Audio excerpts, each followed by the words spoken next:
Kisah Nur Hayati, seorang bendahara keuangan desa Citemu di Kabupaten Cirebon sungguh tragis.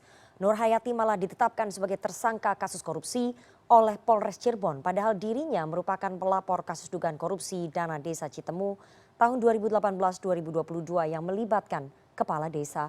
Penetapan Nur Hayati sebagai tersangka dikecam berbagai kalangan dan dikhawatirkan menghambat upaya pemberantasan korupsi di tanah air. Bukankah semestinya Nur Hayati diapresiasi atas keberaniannya? Dan untuk membahasnya lebih dalam kita sudah terhubung melalui sambungan Zoom dengan Wakil Ketua Lembaga Perlindungan Saksi dan Korban atau LPSK, Meneger Nasution. Selamat sore Pak Meneger. Sore Mbak Rifana, Assalamualaikum. Waalaikumsalam warahmatullahi wabarakatuh. Dan anggota Kompolnas Pungki Indarti, selamat sore Mbak Pungki. Selamat sore Mbak Rifana, selamat sore Pak Assalamualaikum Meneger. Mbak Pungki. Oke, saya mau ke LPSK dulu, nanti saya baru ke Mbak Pungki ya.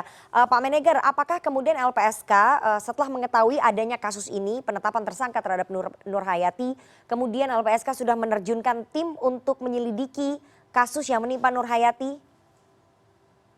Iya, kita berterima kasih kepada media. Kalau bukan karena media tentu belum tentu publik tahu bahwa ada seorang warga negara yang namanya Mbak Nur Hayati berani 2 tahun terakhir ini melakukan upaya pemberantasan tindak pidana korupsi dengan melapor ke BPD dan seterusnya begitu ya.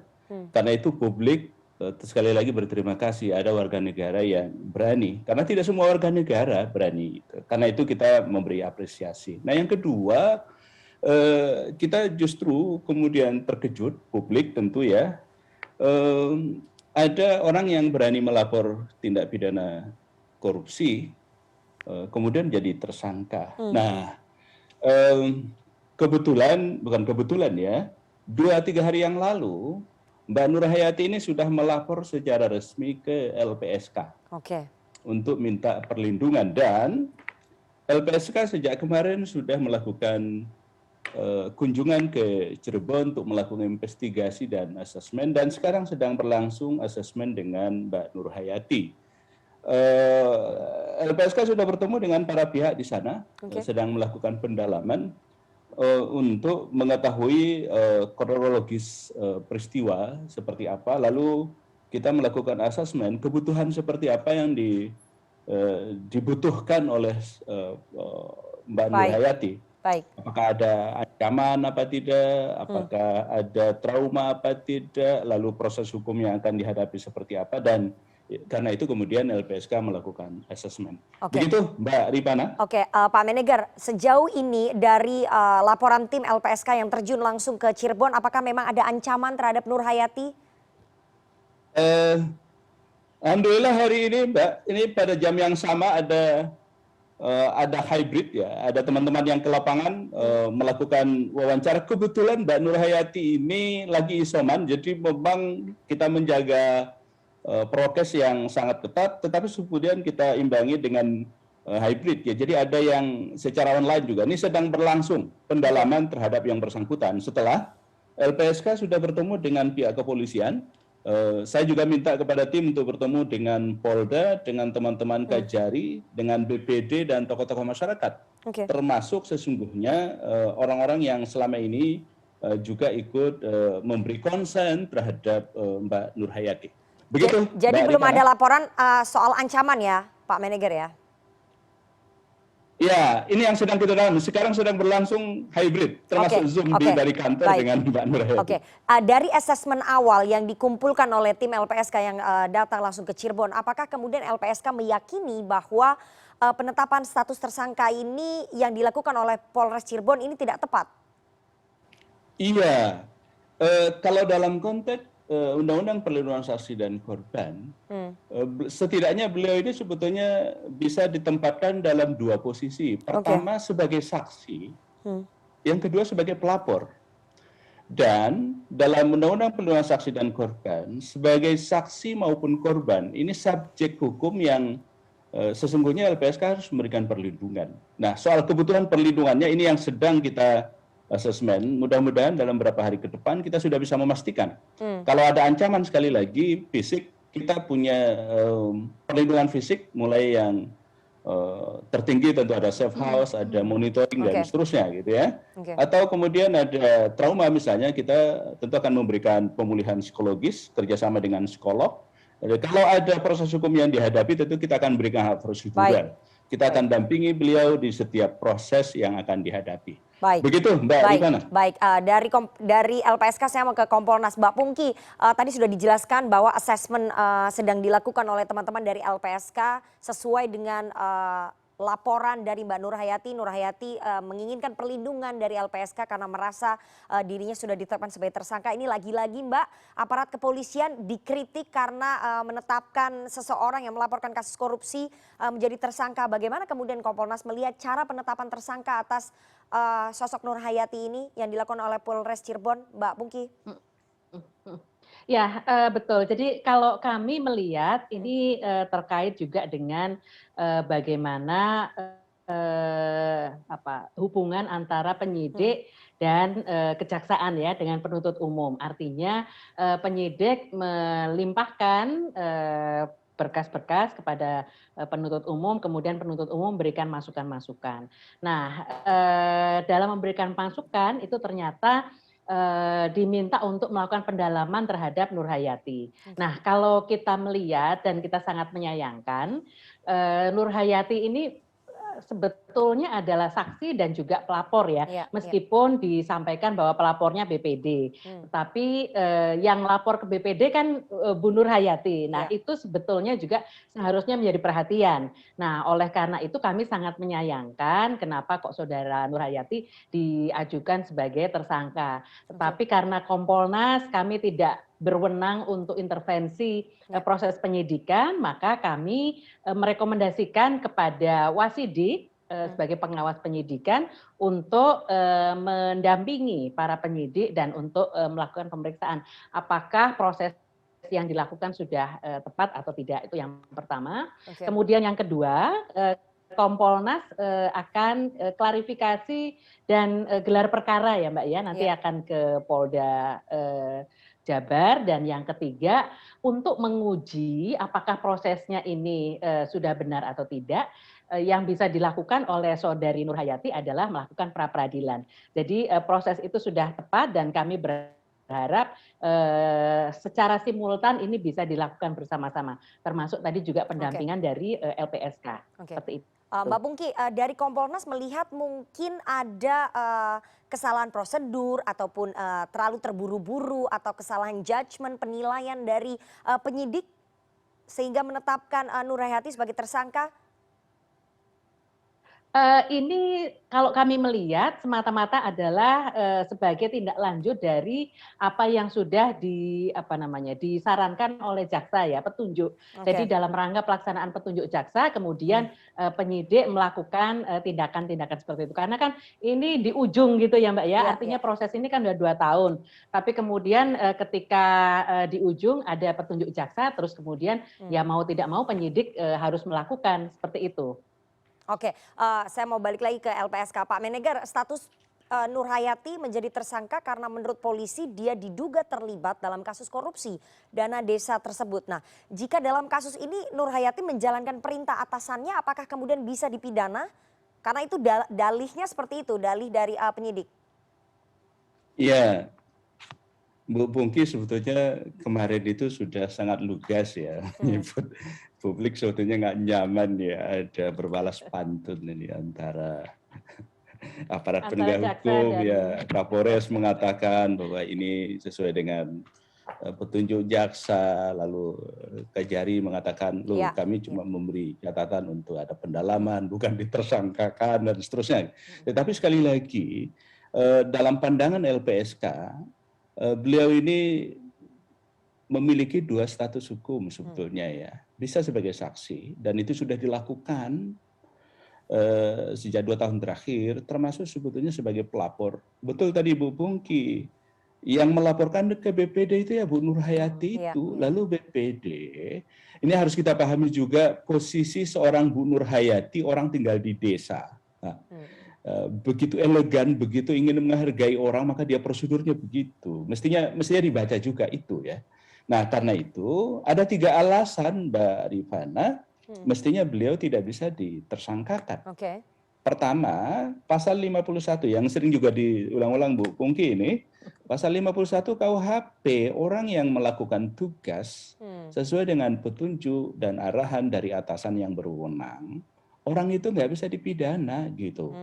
Kita tahu hasil asesmen kita, beliau itu sudah melakukan tugas sebagai kaur atau bendahara lah di desa itu berdasarkan rekomendasi dari camat, dari BPD dan seterusnya, lembaga terkait loh. Jadi artinya beliau sudah melakukan sesuai dengan petunjuk arahan dari atasan beliau. Nah yang kedua, Undang-Undang Perlindungan Saksi dan Korban, Undang-Undang 13 tahun 2006 yang kemudian direvisi menjadi Undang-Undang 31 2014, di pasal 10 itu jelas 5 subjek hukum yang menjadi terlindung negara, apakah ia korban, apa ia saksi, apa ia pelaku yang mau bekerja sama, atau dia whistleblower, pelapor, maupun dia ahli, dia tidak bisa dituntut karena keterangan yang ia telah berikan, sedang dan akan ia berikan, baik secara pidana maupun perdata. Kalaupun ada tuntutan, balik ya seperti yang dialami oleh Bu Nur Hayati, wajib hukumnya aparat penegak hukum menunda proses hukum terhadap tuntutan balik itu sampai proses terhadap perkara pokoknya itu selesai dan berkekuatan hukum tetap, begitu gitu. Nah, berulang-ulang kita sampaikan Undang-Undang 13, Undang-Undang 31 2014 ini bukan undang-undang khusus LPSK, bukan. Ini undang-undang negara Republik Indonesia yang harus dibaca, dipahami dan dipedomeni dilakukan oleh seluruh aparat penegak hukum. Gitu. Nah, alasan ketiga ini juga Bu Pungki juga sering ingatkan ini, mestinya negara itu memberi apresiasi itu loh. Ada PP 43 tahun 2018. Intinya seorang warga negara yang berani mengambil tanggung jawab, melaporkan atau memberikan informasi tentang tindak pidana korupsi, diapresiasi oleh negara, diberi piagam penghargaan, bahkan preminya Bu Pungki ya sampai 200 juta itu loh. Mestinya Bu Nur Hayati dapat 200 juta ini itu loh. Bukan justru ditersangkakan. Sekali lagi, kalaupun ada tuntutan berdasarkan Undang-Undang Perlindungan Saksi dan Korban, mestinya ditunda dulu. Baik. Saya mau tanya kira-kira begitu. Mbak Pungki. Mbak Pungki, kalau melihat tadi argumentasi yang disampaikan oleh Pak Menegger begitu ya, apakah kemudian semestinya penyidik di lapangan itu tahu bahwa yang pertama kalau disuruh dapat suruhan dari atasannya semestinya tidak bisa dipidana. Dan meskipun bukan Bu Nur Hayati yang melaporkan ke penegak hukum, tapi karena Bu Nur Hayati melapor ke BPD, tetap saja dia adalah seorang whistleblower yang tidak bisa dipidana. Masa penyidik tidak bisa memahami itu yang ada di aturan undang-undang begitu, Bu Pungki? Iya, itu juga yang menjadi pertanyaan kami ya. Oleh karena itu kami mendesak Wasidik untuk memberikan bimbingan-bimbingan kepada penyidik. Karena yang memang mempunyai kewenangan adalah Wasidik. Nah, dengan adanya bimbingan dari Wasidik, kami berharap akan direview lagi, dilakukan gelar perkara. Dan kami berharap dengan gelar perkara itu bisa SP3. Kami harapannya seperti itu. Tetapi di sisi lain juga kami berharap penuntut umum, jaksa ini juga melakukan review juga ya. Artinya ada eksaminasi gitu ya di level kejaksaan sehingga dalam perkara ini jaksa bisa menghentikan perkara. Seperti itu. Jadi masih ada jalannya begitu ya Mbak Pungki ya? Mbak. Betul, ya.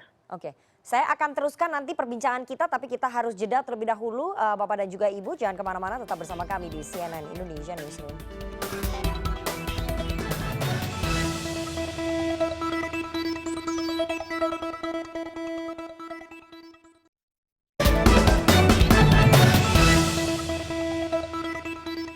Anda masih bersama kami di CNN Indonesia Newsroom dan kita akan lanjutkan perbincangan kita dengan dua orang narasumber. Ada Pungki Indarti, anggota Kompolnas, dan juga Menegger Nasution, Wakil Ketua LPSK. Saya mau ke Mbak Pungki lagi, nanti saya baru ke LPSK. Mbak Pungki, ini tadi sudah disebutkan ya oleh Pak Menegger bahwa publik itu merasa bingung kemudian jengah dengan adanya berbalas pernyataan dari Kajari Cirebon dengan Polres Cirebon begitu ya, saling lempar tanggung jawab. Apakah kemudian Kompolnas melihat semestinya polisi ataupun penyidik tidak percaya begitu saja dengan petunjuk dari Kajari yang merekomendasikan agar Nur Hayati dijadikan tersangka, harusnya tidak langsung percaya begitu saja dan sekarang timbul saling lempar tanggung jawab setelah ini viral begitu, Bu Pungki?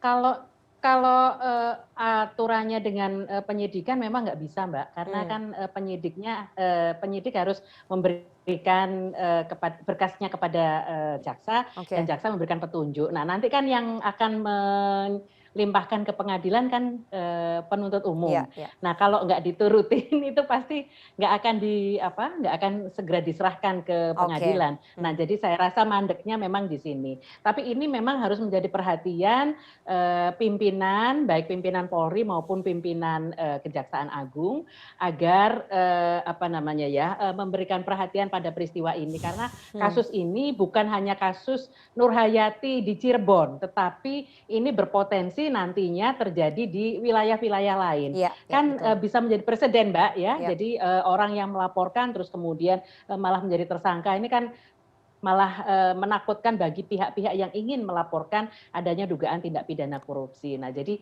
mohon perhatian dari kedua pimpinan, baik pimpinan Polri maupun pimpinan Iya. Kejaksaan Agung untuk